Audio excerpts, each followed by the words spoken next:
Fun. Alrighty, it's April 29th, my friend. Welcome back to the channel. We're going to get right into it today and read our daily quote. We're almost done with unbiased thought, by the way. 2 more days, yeah. Today and tomorrow. Mm-hmm. Do you feel like your thoughts have become more unbiased? Do I feel? I feel that there has been definitely like some shift, but what shift? That I don't know what it is, but I definitely am noticing some difference, but it's hard to pinpoint what the difference is. It's maybe like catching certain things earlier. Okay. I would say that maybe like able to like, oh, like wait, no, that's probably not the way I'm, so Yeah. like catching it earlier is maybe what Could the be. difference I'm seeing. But I also feel like there are these like underlined benefits that I haven't realized yet from all of this, right? And so well, we've only been doing I'm it open for 2 months. I'm open to seeing more results in some Yeah. other ways, right? But yeah. Good stuff. It seems like the idea of unbiased thinking is becoming more clear to me, Mm-hmm, like what mm-hmm, exactly that is. I feel like my definitions around certain words are becoming more crystallized, Mm-hmm. and I'm able to like see sometimes it seems like, I don't even know how to describe what is in my head, like this undifferentiated mass of experience. And I feel like this journey has been helpful in sort of being able to identify, oh, this is a want, for example, or like this is the reality of a situation outside of my emotional reaction to it. There's more of that going on for me, I would say. Cool. Yeah, good stuff. Yeah, it's more of it feels like this is the right thing to be doing after 2 months of doing it. That's how it feels like. Keep doing this. This is good. There are positive shifts that you don't necessarily can name today, but things feel better somehow, and I say, oh, I contributed that feeling better to this also. Not just to this. Part of it. This is part of it. Yeah. Sure. Yeah. Feels good. Alrighty. Well, you at home, how do you feel? When did you start doing this, and have you experienced any changes so far? That'd be good to know. I'd be interested in it for sure. Especially at these ones that are towards the end of the month. It would be good to hear from people more about just like, hey, this month I've been listening, like knock yourself out, comment on every video. But if, it would be good to hear from people if like, what are their experiences with this, right? Like, is this helping anyone to like listen to us, to like see it look differently or something? Or like, what are their experiences? That's what are your experiences? Would be great to know. All right, we're going to go ahead and get started. Today is April 29th, and today we're going to talk about washing away the dust of life. Okay. I'm excited to see what they mean by this. Bite the dust, yeah. Another one bites the dust. We have Marcus Aurelius leading us off with a quote that says, "Watch the stars in their courses and imagine yourself running alongside them. Think constantly on the changes of the elements into each other, for such thoughts wash away the dust of earthly life." Okay. I think what he's pointing at is like not getting so wrapped up in the bullshit. Yeah, that's interesting because there's this thing of like we might be living like this a lot of times, right? Like we're in this world, like right here where kind of our faces are or something. Like it feels like that's the world. but he's saying like, like I have this feeling from what he was saying, like every time I look up at the like night sky and I see the stars, there's something calming about how like this thing that's here, that's in this realm, cannot be so significant or something. Yeah. Like the awe of the universe or seeing the night sky just makes it all put in perspective. And so it's cool. Like he's like imagine yourself running next to those stars, like you're like it's all moving a lot slower, and it's all just this very like you're part of it, but when you're in this world you think that you are in charge of it or something, versus this says not only you're part of it, but you're just this little thing. You're part. It's like telling you like you're part of a much bigger story. I love doing that. You think you're a part of just like your own personal storyline, but really you're part of a much bigger story. So look up today, or if there's no clouds, and see if you can kind of get to that same like, wow, like this is, you know what I mean? Like I feel like everyone has done this in their lives. Of course, we're looking up all the time, but we don't keep looking up. We get into this place of like, oh my God, I haven't looked at the sky in 2 years or something, you know what I mean? Yeah. Like, it's like, yeah, there is some moon or something, but you don't, like, we don't look up there and just kind of be in this like kind of meditative state of watching this vast space and then comparing it to our problems in our small world over here. Yeah. You see that perspective kind of comes out there. So yeah, cool. What's also interesting to me about this is the fact that it's Marcus Aurelius saying this to himself, because he is in a position where, I mean, arguably every moment of his life has some degree of urgency to it or high priority to it, him being the emperor and all. And so I could see, you know, just like the way a boss at a company is probably is more likely to get wrapped up in the importance of that role, as opposed to like, you know, the specialist or whatever that they hire, the analyst that they hire down the chain is probably a little bit less likely to get absorbed into that story.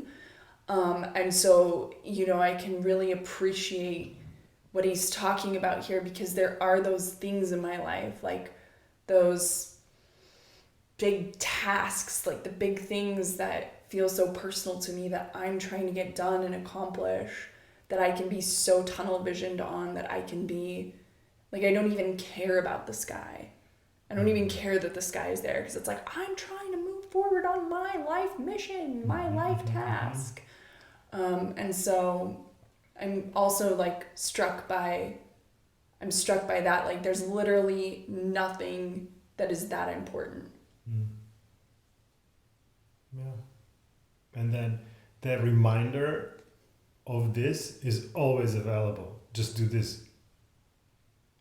I mean, unless you're in like a city or something, you know? Or, well, then look up the Sistine Chapel. You still go up to see something up there. Of course, if you're in the city and you don't see but even open spaces like open sky, or even like a skyline of a city. Look at, like, if you're arriving into, like, going into Chicago and you see the whole skyline, you're just like, how did these people do all this? Like, that's such a awe. It's not as big as Grand Canyon. It's not as big as the universe. And it's not as big as the universe, of course. It's a similar function. Like, when we travel, that's one of the main things that I love about traveling is, like, the exposure to other people's lives that I could never even fathom or imagine that, like, this person is living out their life the same way that I'm living out mine. And it's of no consequence to me whatsoever. The same way that my life is of no consequence to them whatsoever. And that's like a cool confrontation to have, because it's just like, holy fuck, like, I'm over here having meltdowns on Saturdays thinking that, like, my issues are, like, the most important thing in the world. And, like, meanwhile, they're of absolutely no consequence to this other person over here. Yeah. And interestingly, nor will they really be of much consequence to me in, let's say, a month or 2 months or a year or something, you know? Like, I've often heard there might be results, but there would be results from what happens today. Yeah, but yeah, like, because there's this other quote that I've heard a bunch. Nothing is like written for future because of Yeah. Because of that or something. Well, there's like another quote that I've heard that's like,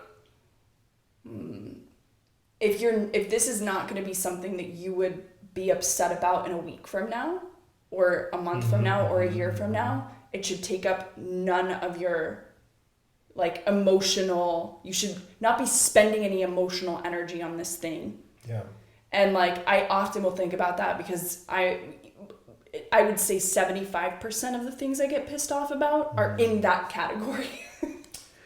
Yeah, the problem with well, I see the problem is like, well, just look at the issue and then say, would this issue matter this much month from now? The answer is probably not, right? And the problem with all of that is the catching yourself. Oh, in yeah, that thing. That's why I'm saying like 75% of what I currently get pissed off about, still the majority of what I currently get pissed off about because I'm not it's catching related it. to the thing that you're supposed to catch yourself or trying to catch yourself to. No, I mean, if you look at life as like a trend line, it's part of it. It's trending in the right direction. Yeah, it's part of it. So it's not bad that it's happening, but No, it's not, and it's not supposed to already be here either. Yeah. Cool. You feel like we exhausted Marcus? Yeah. Should we see what Ryan has in store? Ryan Holiday says, "It is almost impossible to stare up at the stars and not feel something.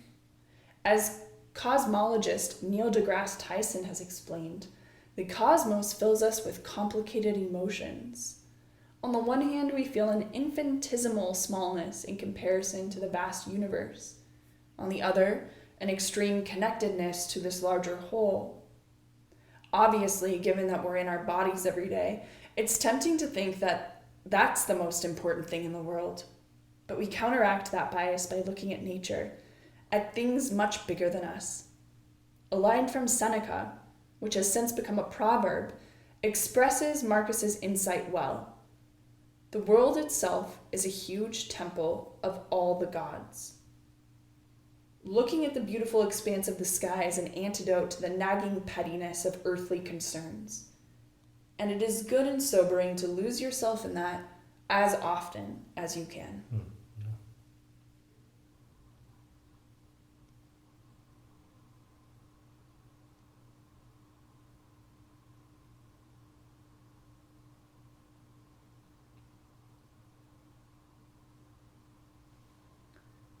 I'd maybe summarize today's lesson with, like, keep things in perspective. Keep your problems in perspective. In the perspective of the larger story in which all of this is unfolding within.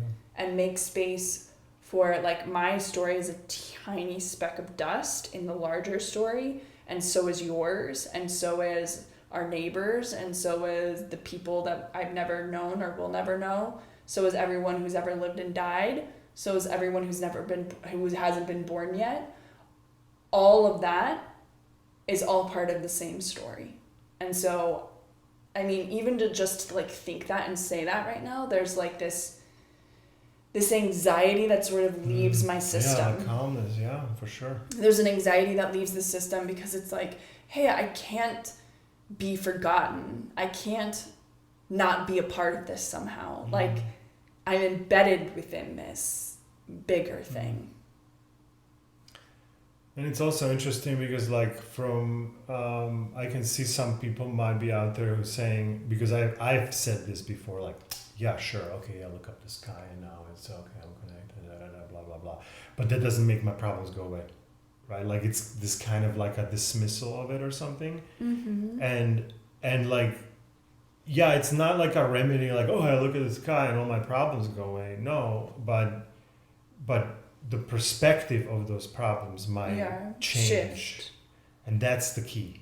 Right, because it's like they're not gonna go away. What's gonna go away is the the idea of how important and Right. significant these problems are for you, but Right. that might go away. Yeah. But the problems itself, you're still gonna have to get involved, but it's not gonna maybe feel so, oh my god, overwhelming, because this is not really that big. Maybe of a problem. you will be able to solve this problem without being an asshole to everyone. Maybe Yeah. you'll be able to solve it with a sense of humor. Oh, wouldn't that be the winning? Yeah, like don't you admire the people who handle problems with like a sense of humor? Oh, I love that. I really do. Like people who can deal with life through humor. Good for you. I aim to be like you. You are my hero. Yeah, exactly. All right, we'll see you here tomorrow for the last day of April.